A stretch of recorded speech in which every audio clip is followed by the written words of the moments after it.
Olá, meu nome é Antônio Carlos Cordeiro, eu sou médico nefrologista do Instituto Dante Pazzanese de Cardiologia e hoje vou conversar com vocês sobre o paciente diabético com doença renal crônica, Falar sobre a eficácia dos esquemas de nefroproteção e as peculiaridades do tratamento da hipertensão nesses pacientes. Nós vamos dar uma introdução inicial sobre nefropatia diabética, falar do diagnóstico e, por fim, da proteção renal. Com relação à introdução, o que é a nefropatia diabética? É importante salientar para vocês que é um diagnóstico eminentemente clínico, que se baseia no achado de proteinúria num paciente diabético. Então, muito simples. Você tem um paciente diabético com proteinúria, até que se prove o contrário, ele tem nefropatia diabética. Contudo, como o diabetes é uma doença extremamente prevalente, se estima que até 30% dos pacientes diabéticos que têm algum grau de nefropatia têm a doença renal não por diabetes, por alguma outra causa. E daí a importância da gente se familiarizar com os meios de diagnosticar a nefropatia diabética. Com relação à prevalência, a nefropatia atinge entre 7 a 22% dos pacientes diabéticos tipo 1 e entre 6,5% e 42% daqueles com diabetes tipo 2. A incidência é semelhante tanto para o diabetes tipo 1 quanto para o tipo 2, é de 1 a 2% ao ano. E como que se faz o diagnóstico? A gente tem a microalbuminúria, fundo de olho, por fim a biópsia renal. Então, falando da microalbuminúria, que é o exame mais simples, é o exame de screening, quando que ela deve ser pedida? Para o diabético tipo 1, que tem o início do diabetes muito bem marcado. Se perguntar, ele sabe quando se tornou diabético. Então, a partir de 5 anos do diagnóstico. Para o diabético tipo 2, no momento que você faz o diagnóstico, o paciente chegou no seu consultório hoje, você fez o diagnóstico que ele é diabético, você vai pedir a microalbuminúria para ele. Por quê? Porque a gente sabe que se o paciente começou a desenvolver diabetes hoje, as alterações que levaram ao desenvolvimento do diabetes e que já são alterações de risco para a doença renal, como obesidade, resistência à insulina, glicemia de jejum alterada, elas antecedem o diagnóstico há no mínimo 8 anos. Por conta disso, para esses pacientes, fez o diagnóstico, você já começa com o screening. Para falar no screening, então vamos definir. Tá? Em 2013, num guideline conjunto das sociedades americana e europeia de nefrologia, eles mudaram um pouco a denominação. A gente conhecia proteinúria normal, microalbuminúria e macroalbuminúria. Eles recomendam que a gente, ao invés de micro e macro, a gente trate por proteinúria moderadamente aumentada ou severamente aumentada. Ou então trate como A1, que é o normal, e hoje se chama normal a normal alto. Eu vou mostrar a vocês daqui a pouco por quê. Moderadamente aumentado A2, severamente aumentado ou A3. Os pontos de corte permanecem os mesmos, tá? Para a urina de 24 horas, menor que 30 mg, é normal ou normal alto, ou A1. Entre 30 e 300 mg, é o antigamente microalbuminúria, agora A2. E maior que 300 mg, A3, ou o que antigamente nós chamávamos de macroalbuminúria. Uma outra peculiaridade desse guideline é que ele recomenda que nós, ao invés da urina em amostra de 24 horas, nós façamos a amostra isolada de urina, preferencialmente a primeira urina da manhã. Por que isso? Porque a urina de 24 horas, a coleta dela é muito sujeita a perdas. Grande parte dos pacientes não coleta adequadamente, e aí você tem erro de interpretação. Por outro lado, estudos avaliando a correlação entre a proteinúria na urina de 24 horas e a relação entre albumina e creatinina na amostra isolada de urina mostraram que o R é de aproximadamente 1, o que fala a favor de que um exame reflete o outro. Então é bem mais simples, é bem mais prático para o paciente colher a amostra isolada.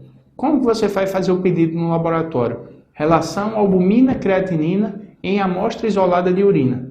Dessa forma. Ressalto também que para a urina isolada os pontos de corte são semelhantes. Tá? Então se o laboratório te der em miligramas por milimol, os pontos de corte são menor que 3, entre 3 e 30 e maior que 30. Se ele der em miligramas por grama de creatinina, menor que 30, entre 30 e 300 e maior que 300. E aí vem um fluxograma que fala como isso que eu acabei de falar para você representado num fluxograma, né? Você teve um diabético, chegou no seu consultório hoje. Se ele é diabético tipo 1 e tem esse diagnóstico há 5 anos, você vai pedir a albuminúria dele. Se ele é diabético tipo 2, você acabou de fazer o diagnóstico, você vai fazer a albuminúria dele. Como é que você deve fazer? Pede a relação albumina-creatinina em amostra isolada de urina. Veio negativa? Repete em um ano. Veio positiva? Você vai perguntar se existe alguma condição que invalidou o seu exame. Que condição seria essa? Paciente que realizou exercício físico muito intenso na véspera do exame. Pacientes com quadros febris na véspera. Paciente com infecção urinária. Ou mulheres que estejam no período menstrual. Todas essas causas podem alterar a sensibilidade do exame.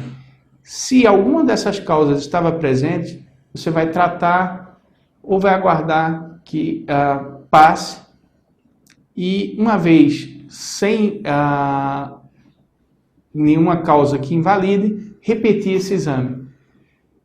Da mesma forma, mesmo que não houvesse alguma causa invalidando o exame, você também tem indicação de repetir. Por quê? Porque às vezes flutua o nível de proteinúria.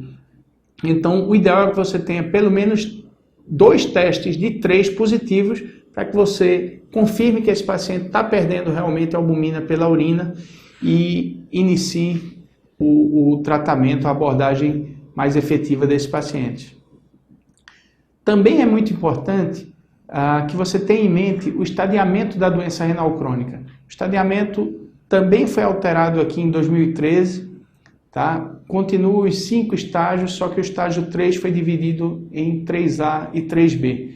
Então, só para que vocês relembrem, estágio 1, o ritmo de filtração glomerular é normal, mas o paciente já tem algum dano, é diabético que já tem albuminúria, mas tem a função renal normal ou até aumentada, está fazendo hiperfiltração. Esse paciente é um estágio 1.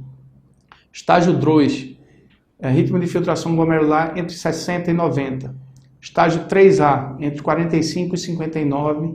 3B, entre 30 e 44. Estágio 4, entre 15 e 29.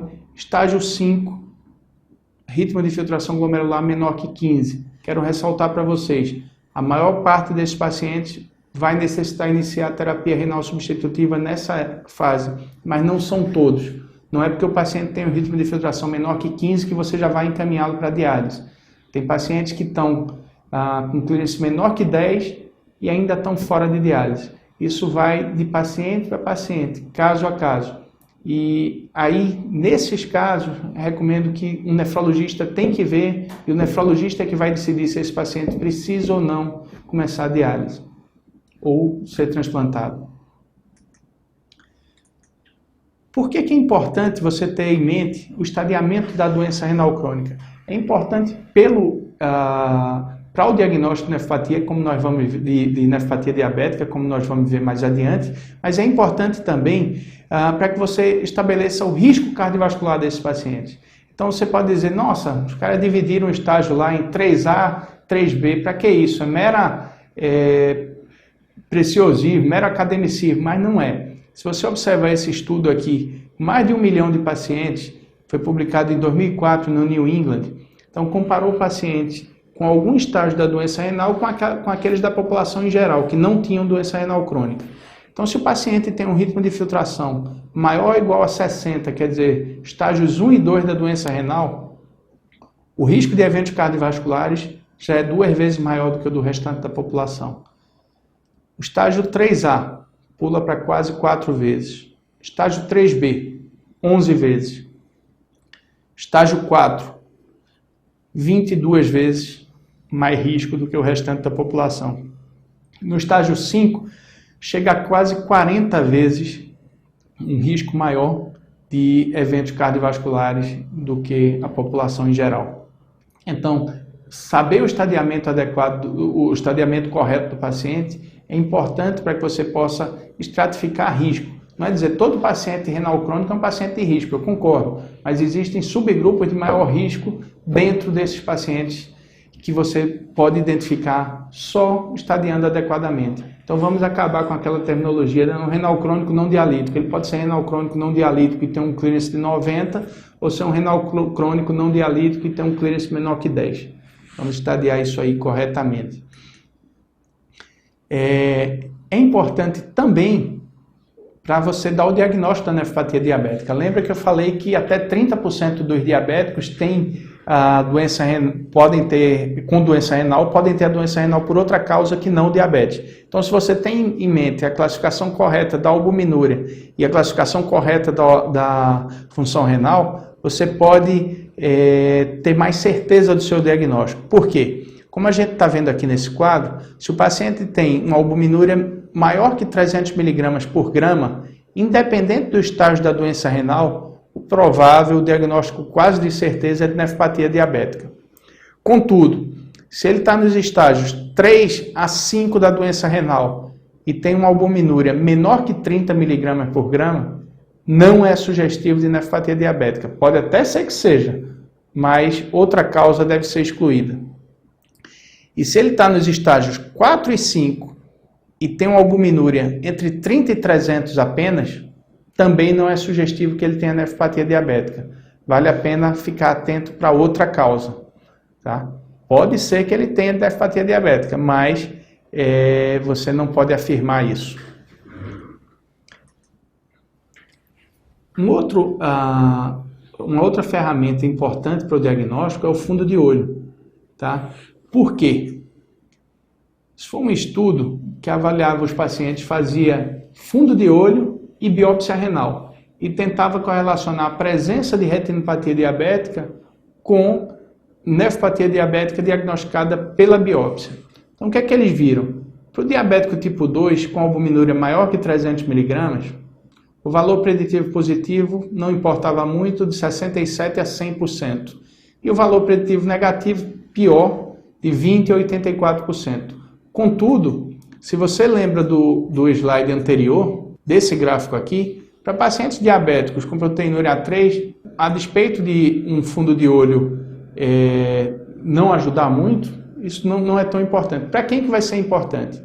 Para os diabéticos tipo 2 com proteinúria A2, né, que é aquela entre 30 e 300. Vocês lembram que o que a gente falou é que não é sugestivo. Se o paciente está nos estágios 4 a 5 da doença renal e só tem proteinúria entre 30 e 300, não é sugestivo. Você teria que se aprofundar no diagnóstico. Então, se você faz um fundo de olho e é positivo, não te ajuda muito. 45% apenas de associação, de valor preditivo positivo. Contudo, o valor preditivo negativo é de 100%. Então, você tem um paciente, ele é diabético, está nos estágios 4 a 5 da doença renal, tem uma albuminúria entre 30 e 300, você já fica em dúvida, puxa vida, não é sugestivo de nefropatia diabética. Lança a mão do fundo de olho. Se o fundo de olho for negativo, esse paciente não tem retinopatia diabética, você pode afirmar com 100% de chance que esse paciente não tem nefropatia diabética. E por fim, o diagnóstico de certeza é dado pela biópsia renal. Só que você não vai sair biopsiando todo paciente diabético para dizer que ele tem nefropatia diabética. Isso aí fica restrito para aqueles pacientes que você não consegue identificar adequadamente a causa. E também eu ressalto para aqueles pacientes cujo diagnóstico pode mudar o tratamento, né? Porque muitos pacientes vão ter nefropatia por outra causa que não diabetes, como por exemplo a nefrosclerose, mas isso vai mudar a sua abordagem? Não vai mudar. Mas pacientes que têm glomerulopatia, eles podem se beneficiar muito de outros tipos de tratamento, como tratamento imunossupressor. Então, para esses, quando tem a dúvida de alguma glomerulopatia, aí sim está indicada a biópsia renal. E como é que você pode identificar? Primeira coisa, a urina 1. Esse paciente geralmente não tem sedimento urinário ativo. Não é normal você encontrar hematúria num paciente com nefropatia diabética. Então, primeiro fator a acender o sinal de alerta. Chega aquele diabético com proteinúria e hematúria. Você confirma. Você faz a pesquisa de hemofilme eritrocitário. É positivo. Fica de olho. talvez seja necessária uma biópsia renal. Um outro fator, aquele paciente que está progredindo de forma muito rápida, está perdendo função renal rapidamente. Isso não é comum no diabetes. A perda de função é progressiva ao longo de anos. Tem um paciente que em 6 meses tinha uma creatina de 1 e foi para 5, isso não é característico da nefropatia diabética.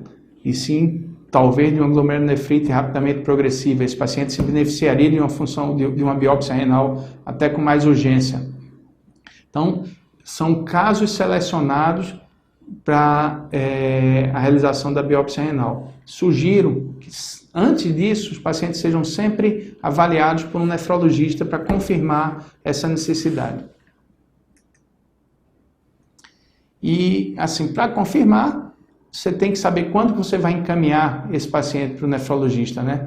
Então, esse quadrinho mostra, em vermelho, aqueles pacientes que devem ser encaminhados sempre. São aqueles pacientes com albuminúria A3, né? Então, maior que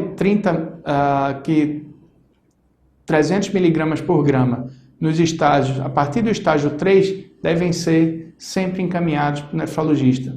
Ou aqueles pacientes que já estejam nos estágios 4 e 5 da doença renal.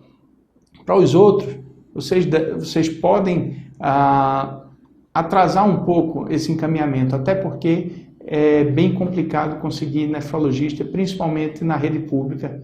A gente sabe isso aqui pela cidade de São Paulo e por outras cidades no Brasil. Uma vez que você deu o diagnóstico da nefropatia diabética, vamos fazer a proteção renal. Como que eu vou manejar esse paciente para tentar prevenir ou pelo menos lentificar a progressão da doença renal desses pacientes? É importante ter em mente que em pacientes com doença renal crônica e diabetes, assim, o controle glicêmico é uma parte apenas da intervenção. Os pacientes necessitam de uma intervenção multifatorial, que inclui o controle pressórico, promovendo o uso de IECAs e de BRAs necessariamente. A não ser que seja contraindicado, você deve usar IECA ou BRA nesses pacientes. Estatinas e terapia antiplaquetária, sempre que clinicamente indicado. Com relação ao tratamento da hiperglicemia, quais são suas metas? Nós vamos querer buscar uma hemoglobina glicada por volta de 7. Não adianta no paciente diabético renal crônico querer fazer um controle muito intenso da glicose, almejando a hemoglobina glicada menor que 6,5, menor que 6. Isso aí está relacionado a um risco aumentado de eventos. Então, você vai buscar no seu paciente uma hemoglobina glicada por volta de 7. E você vai permitir umas glicadas maiores que 7 para aqueles indivíduos com comorbidade e com expectativa de vida reduzida, com risco alto de hipoglicemia. Então, um paciente mais idoso, um paciente que você sabe que a expectativa de vida dele não é tão grande, pode permitir entre 7,5 e 8 de glicada para esse paciente. Você vai estar diminuindo o risco de eventos para ele. O que é que você pode usar em termos de hipoglicemiantes? Essa tabela aqui é bem interessante. Vocês podem ter acesso a ela aqui através da referência de onde vocês encontram. As insulinas. Qualquer tipo de insulina pode ser usada na população com doença renal crônica em qualquer dos estágios da doença renal, sem necessidade de ajuste de dose. Tá? As sulfonilureas de primeira geração devem ser evitadas. Já as sulfonilureas de segunda geração, e aí eu vou citar a glicazida, porque nós temos hoje nos postos de saúde aqui de São Paulo, ela pode ser usada sem necessidade de ajuste de dose para qualquer estágio da doença renal. Então, uma droga que você começa com 30 mg, pode chegar até os 120 mg em qualquer estágio da doença. Tá? Então, é uma droga que pode ser útil. A metformina, que é a grande questão, você tem que suspender metformina em todo paciente com nefropatia diabética? Não tem. Em geral, existe uma controvérsia. Enquanto o americano recomenda que você suspenda para todo paciente, homem com creatinina maior ou igual a 1,5 e mulher com creatinina maior ou igual a 1,4, os europeus recomendam não se guiar pela creatinina, mas sim pelo ritmo de filtração glomerular. Então, você calcula o clearance de creatinina desses pacientes, seja pelo Cockcroft-Gault, seja pelo MDRD. Se o ritmo de filtração for superior a 30, o paciente pode continuar usando a metformina independente da creatinina. Se for menor, você deve suspender, porque aí o risco de eventos adversos particularmente a acidose lática, aumenta. Tá? Eu, particularmente, sigo a orientação europeia, porque assim, a creatinina não define função glomerular, você tem função renal. Você ter uma paciente de 80 anos com a creatinina de 1 é uma coisa, você ter um cara de 18 anos com a creatinina de 1 é outra, o ritmo de filtração é completamente diferente. Então, o mais racional é você calcular o ritmo ao invés de se guiar apenas pela creatinina. Com relação às glitazonas, elas podem ser usadas em qualquer fase da doença renal sem necessidade de ajuste de dose. Só ressalto que as glitazonas, algumas delas favorecem a retenção hídrica, o que não é bom para esses pacientes, ainda mais aqueles que tenham ICC. Então, para pacientes selecionados, cuidado com o tipo de glitazona que vai usar e ficar monitorizando a questão da hipervolemia. Por fim, os inibidores do DPP-4, né? Existem várias drogas no mercado, eu não vou me deter a elas. Em geral, todas as drogas podem ser usadas, algumas necessitam de ajuste, outras não. Então é necessário que você vai prescrever um inibidor de DPP-4 para esses pacientes, veja a bula, veja qual a orientação com relação a ajuste ou não de dose, e aí pode prescrever adequadamente. Coisa que eu gostaria de ressaltar aqui é que a hemoglobina glicosilada, ela superestima o controle glicêmico em pacientes com doença renal crônica. Por quê? Porque a hemoglobina glicada, ela reflete o tempo de exposição da hemácia àqueles níveis de glicose no sangue. Então ela reflete o controle glicêmico nos últimos 3 meses, com uma ênfase maior ao último mês, principalmente à última semana, né? Isso para a população geral está ótimo. Contudo, pacientes que têm doença renal têm uma sobrevida das hemácias reduzidas. Aqueles que têm insuficiência renal, têm anemia e usam eritropoetina ou similares, eles, além de ter uma expectativa, uma vida média das hemácias reduzidas, eles têm um turnover maior. Então, o que é que acontece? A hemácia tem menos tempo, fica menos tempo exposta à glicosilação e tem níveis de hemoglobina glicada menores. Isso já foi bem descrito tanto em diabéticos quanto em não diabéticos. Aqui, isso foi uma publicação nossa, nós avaliamos 270 pacientes não diabéticos com relação aos diversos parâmetros da homeostase da glicose e dividimos os pacientes em aqueles que não usavam e os que usavam eritropoetina ou similares. Então, o que é que nós vimos?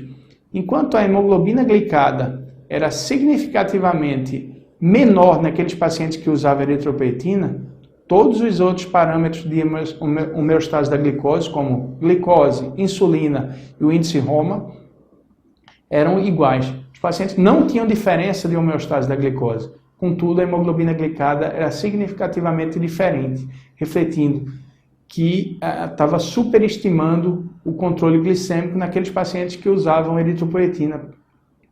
Então, como é que você deve agir? Sempre, para esses pacientes, buscar, além da hemoglobina glicada, um outro parâmetro. Glicemia de jejum, curva glicêmica, frutosamina. A nível de pesquisa clínica, o que se tem hoje como marcador ouro seria a albumina glicosilada para esses pacientes. Só que a gente não faz ainda aqui no Brasil, então não podemos pôr em prática. Com relação ao tratamento da dislipidemia, que é extremamente frequente nesses pacientes, quais são as recomendações? Recomenda-se o uso de estatina ou da combinação estatina e ezetimibe para redução do risco de eventos cardiovasculares em pacientes diabéticos com doença renal crônica, incluindo os transplantados.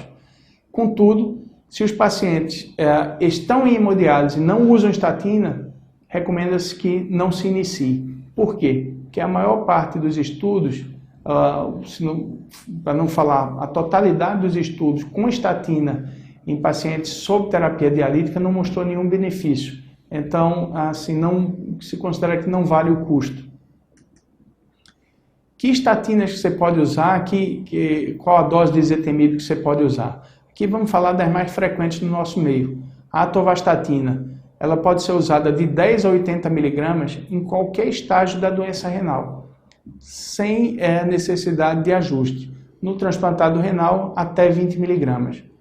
A rosuvastatina, entre 5 e 40 miligramas para os estágios 1 e 2, até 20 miligramas para o estágio 3, até 10 miligramas para o estágio 4 e 5 miligramas para o transplantado renal. A simvastatina, até 40 miligramas para os estágios 1 a 3, estágios 4 e 5 até 20 miligramas, transplantado renal entre 5 e 20 miligramas. O ezetimibe pode ser usado sem necessidade de ajuste de dose em todos os estágios para a doença renal, não se sabe a dose adequada para o transplantado. E assim, eu vou falar rapidamente sobre os fibratos. Fibrato é controverso o uso no renal crônico, você sabe que ele pode elevar um pouco o nível de creatinina, mas principalmente pela interação entre fibrato e estatina e o risco de rabdomiólise nesses pacientes é muito grande. Então, se você vai olhar nas diretrizes, não se recomenda o tratamento com fibrato, a não ser que o paciente tenha um nível de triglicérides tão alto que o ponha em risco de desenvolver pancreatite. Se é esse o caso, a medicação talvez mais adequada que a gente dispõe aqui seria o gemfibrosil, né? Ele pode ser usado até 1.200 miligramas para os estágios 1 a 3, 600 miligramas nos estágios 4 e 5, 600 miligramas no transplantado renal. O que eu recomendo é que nunca associe com estatina. E se vai usar, dosa com frequência CPK, transaminase, pelo risco de efeitos adversos. Por que você deve utilizar estatinas para o paciente diabético com nefropatia? Será que é por conta do risco cardiovascular desse paciente que é muito alto? É apenas um dos fatores. O outro fator é que já existem evidências de que a utilização de estatina previne progressão da doença renal. Tá? Então existem várias meta-análises, a gente trouxe aqui uma com 690 pacientes, mostrando que o uso da pravastatina em pessoas com doença renal crônica moderada e doença cardiovascular, ela diminui a progressão, ela tem um efeito benéfico sobre a progressão da doença renal. E esse efeito era notadamente claro naqueles pacientes com ritmo de filtração menor que 50 e proteinúria. E parece que se tornava ainda mais benéfico quando o ritmo de filtração estava mais baixo. Aqui vocês têm paciente com ritmo de filtração menor que 40, sem proteinúria, e o menor que 40 com proteinúria, que é quando o risco, o benefício se torna mais claro. Aparentemente, esse efeito benéfico sobre a progressão da doença renal se dá pelo fato de que as estatinas previnem ou reduzem a albuminúria. Isso é muito importante. Essa meta-análise aqui com 1.384 pacientes deixa o resultado final, mostra sem sombra de dúvidas que as estatinas são capazes de reduzir a perda urinária de proteína. E isso é importantíssimo para pacientes com diabetes, como a gente vai mostrar a seguir. A albuminúria está diretamente relacionada à mortalidade. Então, isso foi um estudo publicado no Lancet em 2010, com mais de 100 mil pacientes, que mostrou que a mortalidade por todas as causas e a mortalidade cardiovascular, elas aumentavam linearmente com a progressão da albuminúria. Então, se você tem um paciente com 5 miligramas por grama de proteinúria, o risco dele é significativamente menor do que aqueles que têm 10. E o risco vai aumentando a partir do momento que a proteinúria vai aumentando. Até 1 grama, olha como esse risco aumenta. Esse foi um dos estudos responsáveis pela mudança na denominação. Por que o que era normal passou a se chamar normal alto de albuminúria? Porque o normal aqui, 30, se você pegar um paciente com 30, que era considerado normal, você vê que o risco de eventos desse paciente já é significativamente superior àqueles que têm níveis mais baixos. Tá? Então, a albuminúria se relaciona com mortalidade, se relaciona também com progressão de doença renal, como nós pudemos ver aqui nesse estudo que avaliou 333 pacientes diabéticos e não diabéticos com relação à perda de função renal. Então, de acordo com a proteinúria menor que 300 mg por grama. Não estou falando de albuminúria normal, menor que 30, estou falando de 300. Então, menor que 300, entre 300 e 1.500 e maior que 1.500. Você vê que o tempo de sobrevida livre de diálise era significativamente diferente entre esses grupos. E aí a pergunta dos pesquisadores foi, isso aí está relacionado ao diabetes ou está relacionado à proteinúria? O que é que eles fizeram? Eles pegaram os pacientes e subdividiram. Então, diabéticos e não diabéticos com proteinúria menor que 1 grama. Então, menor que 1.030 miligramas por grama, que equivale a 1 grama nas 24 horas. E diabéticos e não diabéticos com proteinúria maior que 1.030 miligramas por grama. Você vê que eu não estou falando de limites normais, eu estou falando de 1 grama ou menos de 1 grama. E olha como a sobrevida era significativamente diferente. E o que parecia importar não era o diabetes. Aqui eu tenho diabéticos e não diabéticos, aqui embaixo também diabéticos e não diabéticos. O fator determinante era o nível de proteinúria. Então, proteinúria se associa com perda de função renal. Isso é um outro estudo maior, com mais de 3.000 pacientes, que avaliou as variações do ritmo de filtração glomerular por ano, de acordo com os níveis de albuminúria. Então, menor que 30, entre 30 e 300 e maior que 300. Os que tinham menor que 30 tinham função renal relativamente estável, praticamente não tinham perda na função. Os que tinham entre 30 e 300, eles perdiam aproximadamente 1,5% por ano do clearance. Maior que 300, quase 6% por ano do clearance de perda. E os pesquisadores concluíram que a progressão da doença renal de pacientes diabéticos sem albuminúria é relativamente benigna quando comparada àqueles que têm uma perda acentuada de albumina na urina. Dessa forma, assim, eu gostaria de deixar claro para os senhores que é muito importante tratar a albuminúria. E as estatinas têm um efeito, como eu mostrei, bem importante. Então, recomendação, estatina para todo diabético com doença renal. Com relação à hipertensão. Hipertensão é uma complicação extremamente prevalente em pacientes com nefropatia diabética. Você tem ideia, pacientes com diabetes tipo 2 e albuminúria A3, a prevalência vai de 80% a quase 100%. Como que eu devo fazer o tratamento antihipertensivo nesses pacientes? Primeiro, recomenda-se o controle de sal. Você deve reduzir o consumo de sódio para menos de 90 milimol por dia, ou menos de 2 gramas de sódio dia. Pacientes com albuminúria menor que 30, mais uma vez a albuminúria ganhando metas, né?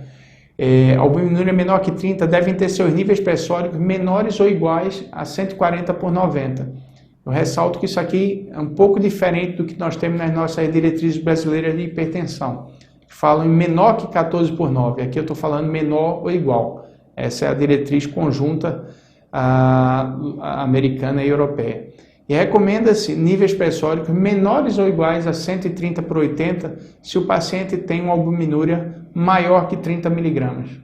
Eu gosto de mostrar esse slide, que aparentemente o grande vilão na nefropatia diabética, na doença renal como um todo, é a angiotensina 2. Né? E esse vilão é que a gente parece ter que combater de forma efetiva. Por quê? Porque ele traz uma série de alterações que vão de inflamação, aumento do estresse oxidativo, disfunção endotelial e remodelamento tecidual. Tudo isso levando à progressão da doença renal crônica e ao risco cardiovascular aumentado. E nós temos como bloquear esse vilão. Esse fluxograma é bem interessante, que ele mostra as diversas etapas do bloqueio e as diversas classes de droga que podem ser utilizadas. Então, começando aqui de cima, bloquear a conversão do angiotensinogênio em angiotensina 1. Eu tenho os inibidores diretos da renina, né, como o alisquireno. Bloquear a conversão da angiotensina 1 em angiotensina 2. Eu tenho os IECAs. Bloquear o receptor da angiotensina 2. Eu tenho os BRAs. E também, a gente não pode esquecer, bloquear a aldosterona. Nós temos os bloqueadores da aldosterona aqui no Brasil, a espironolactona. Eu vou mostrar para os senhores que cada um dessas classes de droga já mostrou um efeito positivo sobre a redução da albuminúria nesses pacientes. Então, começando lá em cima daquele fluxograma, nós temos o alisquireno, né, combinado com losartan, em pacientes com diabetes tipo 2, já mostrou uma redução significativa dos níveis de proteinúria. Então, aqui os pacientes que usavam alisquireno e losartan e placebo. E o que é mais importante, esse efeito na albuminúria foi independente do efeito sobre a pressão. Você vê que a pressão sistólica e diastólica não se modificaram em pacientes que usavam placebo ou alisquireno associado ao losartan, mas a proteinúria caía significativamente. Mais abaixo no fluxograma, os IECAs. Então, esse foi um dos primeiros estudos com IECA em pacientes diabéticos, 409 pacientes, foi um estudo de 93. O que é que mostrou? Mostrou que o uso dos inibidores de conversão da angiotensina em diabéticos com nefropatia, eles preveniu os endpoints renais, que seriam dobrar a creatinina, né? Então, aqui o captopril versus o placebo, o captopril se mostrando superior, e mesmo quando o endpoint composto era pacientes que morriam ou que necessitavam de diálise ou de transplante, o captopril também se mostrou benéfico. Tá? Então, bloquear o sistema com o IECA, com o BRA, com o alisquireno é importante. O BRA, nós temos aqui o exemplo do losartan. Então, um estudo com o losartan em pacientes diabéticos tipo 2 mostrou que ele era benéfico para qualquer dos endpoints avaliados. Iniciar a diálise, dobrar a creatinina sérica, iniciar a diálise ou falecer, e o endpoint composto, que era dobrar a creatinina sérica, iniciar a diálise e mortalidade por qualquer causa. E por fim, o bloqueio da aldosterona, que a gente muitas vezes negligencia, mas é importante para esses pacientes. Isso foi um estudo americano que mostrou que o bloqueio com esplerenone é uma droga da mesma classe da espironolactona que nós não temos aqui no Brasil, mas que ele reduz a albuminúria em pacientes com diabetes tipo 2. Tá? Então nós vemos aqui, o paciente usava placebo, usava 50 mg de esplerenone ou 100 mg de esplerenone. E eles eram avaliados ao longo de 12 semanas. Então nós podemos constatar que a queda na excreção urinária de albumina era significativa com o esplerenone em relação ao placebo e era dose dependente, podendo chegar no final das 12 semanas a uma redução de aproximadamente 50% na albuminúria com o uso de 100 mg de esplerenone. Se os senhores lembram daqueles gráficos de sobrevida renal de acordo com a albuminúria, eu reduzi 50% a minha albuminúria, seja lá qual seja, qual seja essa albuminúria, o paciente tem 1.500, eu reduzo para 750, eu já estou trazendo um benefício para esse paciente. Então, só ressaltando que bloquear o sistema renina-angiotensina-aldosterona é fundamental para a proteção renal desses pacientes. Antes de terminar, eu vou falar a respeito de uma dúvida que é extremamente frequente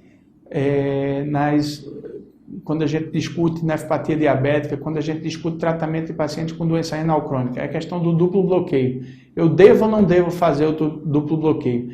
Essa é uma questão extremamente controversa. Tá? Tiveram estudos recentes que colocaram em xeque o duplo bloqueio pelo risco de eventos adversos. Ao mesmo tempo, esses estudos não foram desenhados adequadamente para avaliar duplo bloqueio naquela população que realmente se beneficiaria.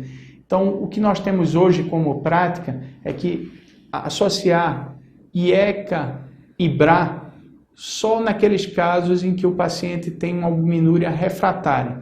Por exemplo, um diabético que eu já tenho a pressão comprovadamente controlada, eu já tenho a glicemia comprovadamente controlada, eu já tenho os níveis de lípides adequados, tenho o controle do ácido úrico bem adequado, mesmo assim esse paciente está com proteinúria maior que 1 grama, maior que 2 gramas. Vale a pena associar? Vale para esses pacientes. Pelo menos, apesar de controverso, é a nossa prática.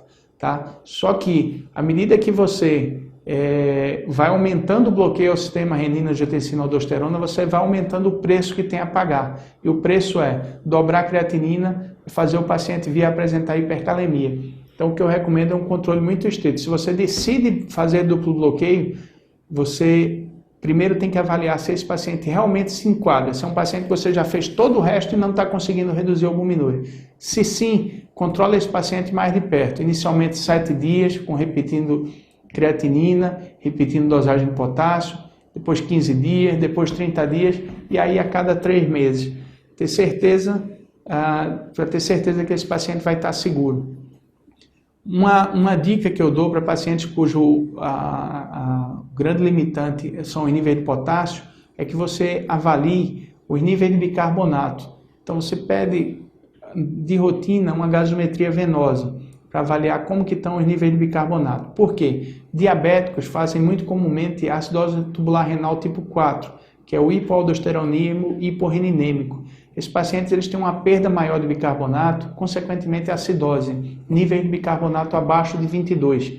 Você começa a repor bicarbonato, aquele bicarbonatozinho em pó, repõe de 1 a 3 vezes ao dia uma colherzinha de chá de bicarbonato, titulando para um nível maior ou igual a 22 na gaso.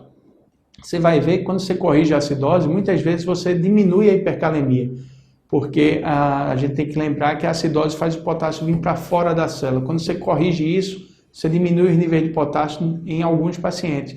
E esses pacientes terminam se beneficiando porque podem usar o IECA, podem usar o BRA, podem usar a espironolactona. Então é uma dica prática para você utilizar no dia a dia. E eu vou terminar a aula, infelizmente, com uma má notícia. Isso foi uma revisão que saiu em 2013, falando sobre as drogas que estão surgindo como para tratar o paciente com diabetes e nefropatia, né?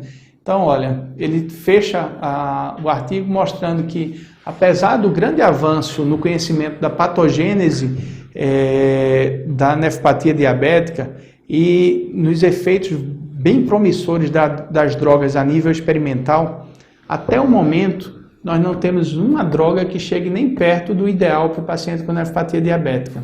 É frustrante. E que algumas das drogas mais promissoras que saíram nos últimos tempos, aí eles incluem as glitazonas, os inibidores diretos de renina, que é o alisquireno, os antagonistas de endotelina e outras, falharam ao transpor a barreira da bancada para a clínica. Infelizmente, nós não temos muita coisa de novo no momento, mas a recomendação que fica é que esses pacientes têm que ser avaliados globalmente. Como eu falei, é uma intervenção multifatorial. Não é só controlar a pressão, não é só controlar a diabetes, você tem que avaliar o paciente como um todo. Controlar a pressão, diabetes, controlar o risco cardiovascular dele, controlar a proteinúria. E aí, nunca esquecer, para o diabético, IECA é mandatório. AS, sempre que não haja contraindicação. E estatina para todos. Tá? Eu gostaria de agradecer, espero que a aula tenha sido útil para a sua clínica no dia a dia. Muito obrigado.